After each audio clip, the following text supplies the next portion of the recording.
Hello everybody, today's clip is supported by Sleeper. Before we dive in, let me tell you a bit more about Sleeper. This app is making serious waves. It was the #1 downloaded sports app in the US during the NFL season, even beating heavyweights such as ESPN and Yahoo. Sleeper isn't just popular, it's because they truly deliver the best fantasy experience. You get deeper customization, more league options, and all the bells and whistles that make managing your fantasy team a blast. But that's not all. Sleeper is growing a fantastic community with several million people using it daily for their sports fix. Sleeper has a broad appeal and is genuinely built for everyone. So, if you're looking to up your fantasy game, make sure to check out Sleeper by clicking the link in the video description. Trust me, you won't regret it. Really interesting comments coming out from Varane, and probably quite an interesting take I've had on it, because this is where you almost have to take a beat and think, I think, because this is sort of the stuff that that Varane has said in this interview, which is very interesting. Now, overarchingly, he has said about the running of Man United that he didn't even know who was running the club. Even when Ineos were there, he didn't know who was running the club. Before Ineos were there, he didn't know who was running the club. And, you know, the club is just a mess. But what he did the thing I wanted to start off with is that he said, I was surprised that Ten Hag didn't get sacked by Ineos. The connection with the group no longer existed between the player and the manager. He said that Ten Hag's methods, he wanted to gain respect through fear. He always needed an example of a player who was alone the entire time he was at Manchester United. He did that at least with one important player in the team, and he was always in conflict with somebody. He said, we had a robust discussion. We told each other some truths, but then I didn't play for almost 2 months. That's why he was dropped without an explanation. And he said that his relationship with Ten Hag was hard. It was very tense at times. Sometimes he made an effort to listen to the players' feedback. Sometimes he made decisions without listening to the players' feelings. So there were ups and downs. And it was complicated at times. And I think, like, some people will be grabbing onto these sort of comments and saying, oh, yeah, you know, I never liked Ten Hag, this, that and the other.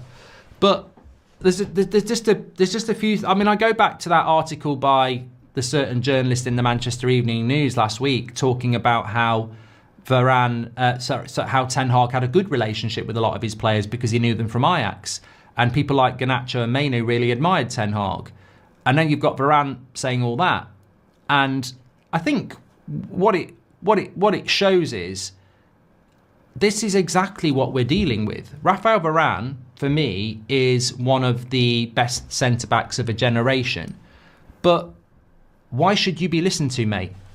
Whatever you think about Ten Hag, why should you be listened to? We had a robust relationship. He'd listen sometimes, but sometimes he wouldn't.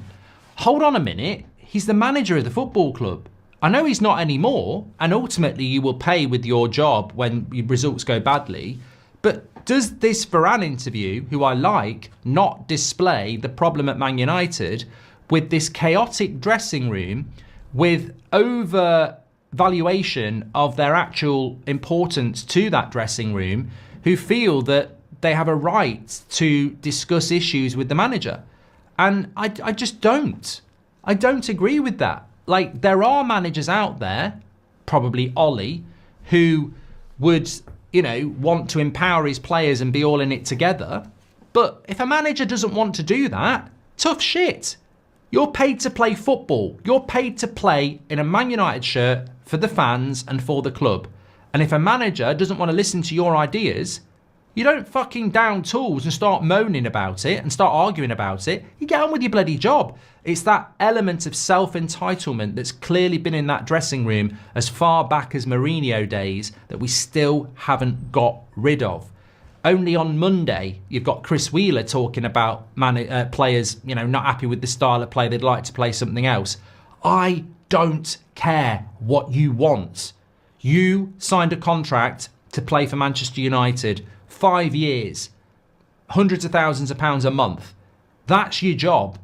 You didn't sign a contract to have an opinion on tactics, what the manager's doing right or wrong. You're a player at Manchester United. Start respecting the club and the fans and just do your job. Because it's very, very clear. And I like Varane, and there are some good bits in the interview, but it's another glimpse from a player I like just to how much opinion they think they should have. You know, I went up to Ten Hag, we had a disagreement about things, and I didn't play for 2 months. There was no explanation. Why should there be, mate? You've just had a disagreement with the manager. What do you think he's supposed to do? Oh, don't worry about it. You're the captain next week. I mean, it's player power being dealt with, which is exactly the sort of thing I want. And I don't want it happening with Amorim either. So, look, I think some people who don't like Ten Hag or want Amorim out, who like Varane, will go, oh yeah, look, you know, Ten Hag was trying to be a, you know, ruthless leader and he wasn't listening to his players. And some people will agree with Varane.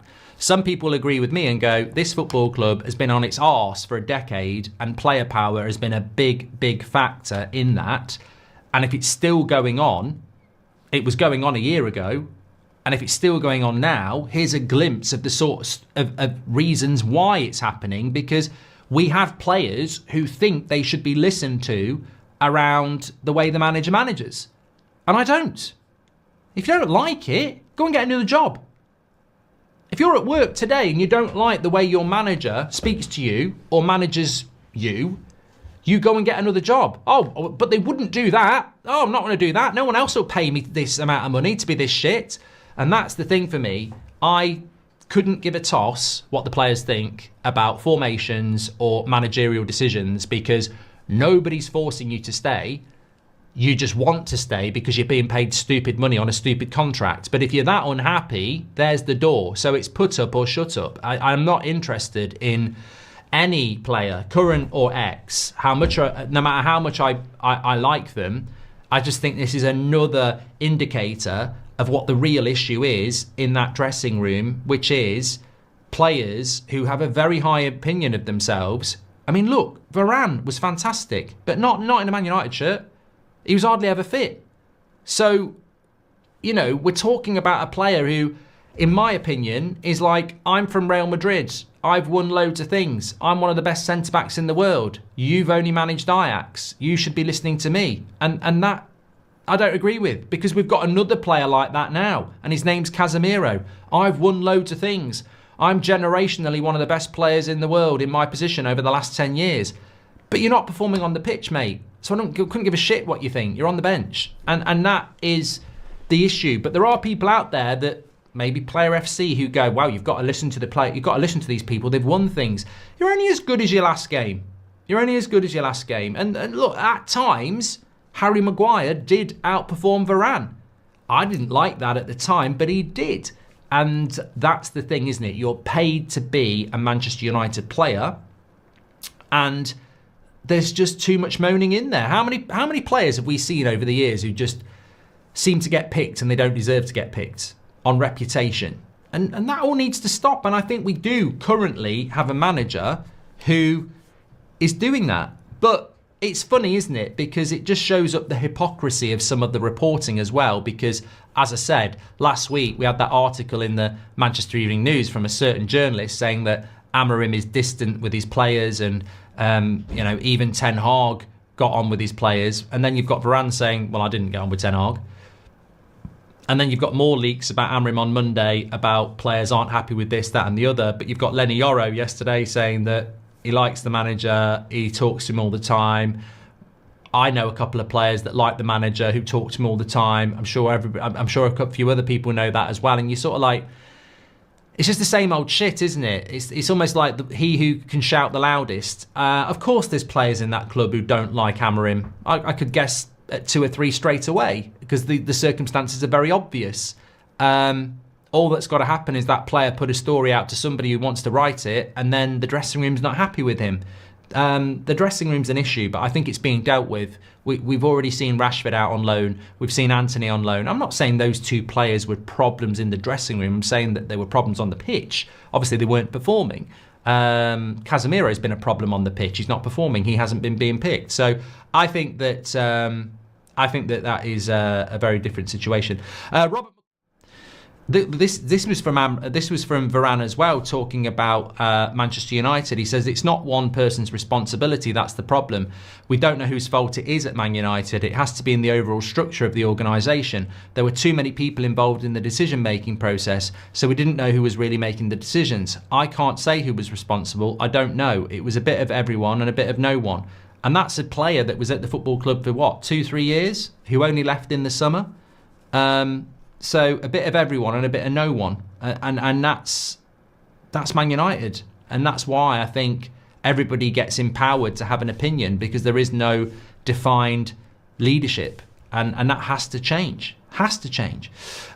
Goldbridge, that's the end of the clip. I'm sure you enjoyed it. In fact, I bet that's the best clip you've ever watched. So there's no reason not to subscribe to the channel, click the bell icon so you never miss a clip again. In fact, smash a like on the video, because we all know only legends like videos, and you are all legends. So please smash a like on the video, and we will see you again on the next one. Thank you very much for watching, as always.